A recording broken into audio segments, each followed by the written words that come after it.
Is it hip toss under? Hip toss under. Hold in. Work your way up. Take them back. Take them. Makes the rope.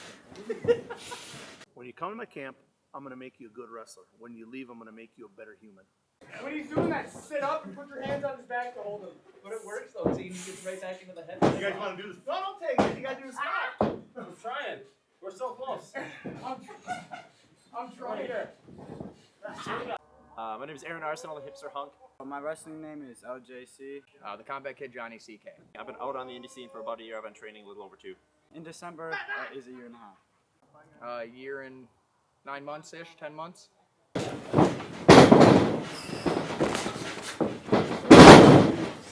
Holy shit!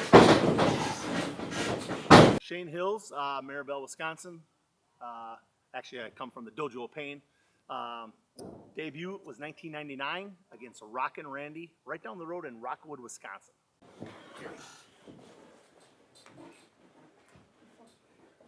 Okay, don't do this. You do this, you're gonna fucking break his wrist. No, I tapped his inner elbow. You did, but you didn't move your hands. Your hands were like this the whole while. You were like this. My mistake. So get it here. So the original trainer obviously was Mike Mercury and Eric Hammers. And one day it kind of just, can I say just happened? Yes! Right? What you're doing is you're going like this, you're trying to turn right away. Just kick out. My first thoughts going into camp, I had no idea what it was going to be. I just knew there was, Adam Grace was there. I knew Shane Hills was going to be there. I went with a good friend of mine to start out. I was nervous. It was a lot of nervous because I had no idea what to expect. It was just coming into some guy's barn, into a shed. Early part of winter, so it was all cold. Thoughts before my first camp was this was really easy. And then after my first camp, it's like there's a lot of running and endurance. A lot that you don't expect. And Colin Brooks was here, and everything was fine until I got in the ring. That's when I knew this is what it was. And after that day, I hurt the entire week. It was the worst and best day of my life. Yeah! Come on, DJ! You wearing a mouthpiece now? Yes. Great, now I'm never going to understand you. You're going to sound like bad. Yeah, right? 42 graduated, 310 walked through the doors. Why do you think there's such a big gap there? Heart and determination. When you walk in, it's scary. I always use it like a high school reference. So you went to a private little school, grade school, you come into high school, you're a new face, right? You got all these people you're trying to impress, but yet it's the biggest moment of your life, and it's scary. For whoever says it's not scary, they're lying. It's intimidating. It has to be. If you don't want to be the best, there's not a place for you. Like you have to come in with a chip on your shoulder. There's something that's got to feel you. Yeah! Oh, come on, Rat! No. Yeah. No. No. No. Watch out for his multis. Yes. We don't want another week going to Marshfield. Yeah. I try to get people to make them better humans when they leave. I've had alcoholics come here. I've had people that want to commit suicides. I had people come here that were just lost in the world. And the one thing that changed them was pro wrestling. I don't know how it works, but it works. The person's not an alcoholic. She's one of the top females in the Midwest. Kind of narrows that down. Another kid was on the brinks of suicide. And for some reason, this goofy world of pro wrestling that we all love and the Dojo of Pain, we changed that culture. And I that's my biggest reward. Like on my fridge in the house, I have a little slip of paper saying, like, hey, you're the best. You thank you for teaching me how to be a good human being. And that's what it's about. Like every time I'm having a bad day, I go look at that piece of paper and I read it and I'm like, you know what? This is good. This is a positive thing for the wrestling community. Bring your right leg up. See how far it goes when you try? Now Aaron's gonna let go and he's gonna grab your leg. Now stand just behind there. That's how you should be. How do I do this? Jesus. What are you doing, Aaron? I don't think he's let go. See how jumped out and snatched his head again. Yeah. That's how you want to snatch it. Do you agree with the name Dojo of Pain? Yes. That was fast. Oh yeah. Yeah, it's painful. It's really painful. Oh, absolutely. Let's leave it at No that. shame go away. Let's ask the question again. He's like, absolutely. One of the things you're known for, especially by your students, is how tough and physical you are in the ring. Yes. Whether in a match or at camp. Yep. Clotheslines, elbows, and such. Why would you say this is? Is it just how you trained, or do you believe in the teaching and molding aspect behind it? I always look at it if I train them rough. My goal on day one is to get them to quit. Because then if I get them to quit, they didn't want it that bad to begin with. They come back that second day. All right, now I got a little bit of heart. I see that they have some passion.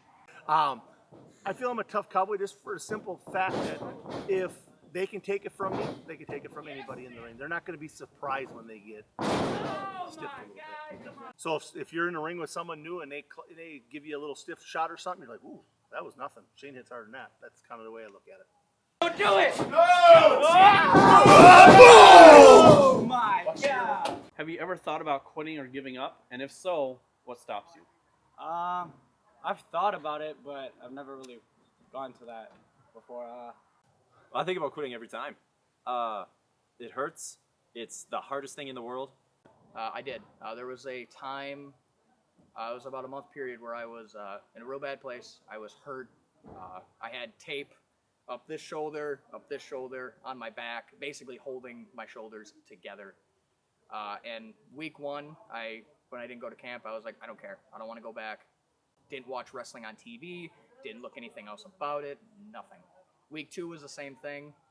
And then week three, about Wednesday, I was like, I wonder what the guys are up to. So it kind of just came back, like I just started to miss it. Week four, I was like, I think I want to go. That's why I was selling my back. We're not both bald. You're bald. I'm not bald. I have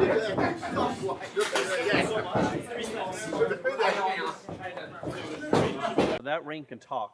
What would it say? What do you think those thoughts or feelings would be from those walls? Like what has it seen? The ring itself is saying, "Give me a break." The walls have seen some pretty impressive people walk through them doors. The walls are. I always kind of go back to the whole like Vern Gagne type back of a shed. That gives that whole rough, tough feeling. If you walk out of this camp alive, you're automatically going to be an awesome person because you don't have a choice, right? So the walls have seen a lot of good things, and the walls seen a lot of bad things. But there's been a lot of positive things that came out of them walls, and like I said, it's very humbling. It really is. Couldn't ask for a better group of family to hang around with on a Sunday morning. Whether it's 20 below or it's 100 degrees. So yeah. And not the same color. Shut up, stupid little girl. I know you're 15, but you're Corona. What did you mean to say? How accepting and easy is it for other people to join in and be part of the pack? Well, that's a family in there. Those are my brothers. It's pretty easy once you get in. It's just like if you can communicate with us and actually show that you're gonna try, you pay your dues, then you're already family. This is the most accepting place I've ever been a part of, whether that be a job, different friend group, school. We've got Patrick, who's deaf. We treat him the same. We've got bigger guys who maybe can't do the same stuff we can do. We treat them the same. It's a very welcoming family. I know everyone's family, and it is a very personal business. We have each other's lives in our hands for most of this stuff. So you really kind of have to build up a friendship and a brotherhood. Would you say this is for everybody? No, it's not for everybody. And as we found out before, like I said, 42 people graduated, 310 people walked through the door. It's not even close. The one thing I try to tell kids when they walk in, whether it's a boy or a girl, don't make a difference. When you come to my camp, I'm going to make you a good wrestler. When you leave, I'm going to make you a better human. And that's my only goal. The world's a crappy place. I want these guys to be respectful. I want them to go out and be great human beings outside. Now the wrestling comes full circle. You're going to be a good wrestler whether you like it or not. If you stick it out. It's called the Dojo of Pain for a reason. Look at his fingers! How'd that knee feel, by the way?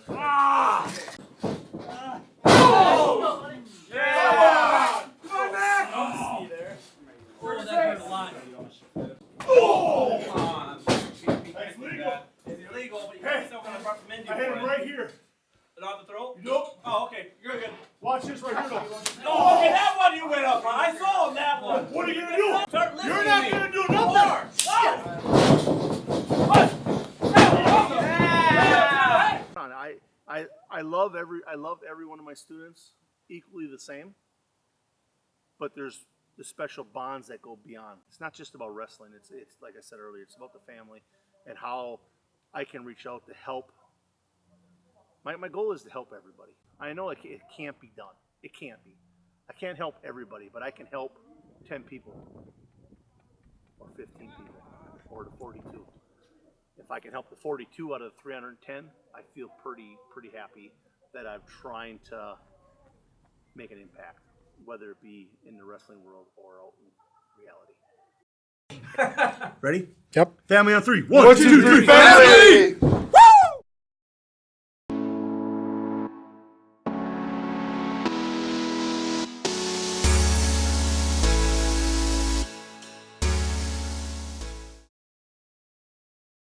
Hey, we don't have cake all the time after camp. Touch me, I'll fucking Just giving you a heads up. sarcastic, Rob. Very true. I love you. PJ, No, make there sure is no the cake, love. this cake thing. Now I doesn't know get- why you don't.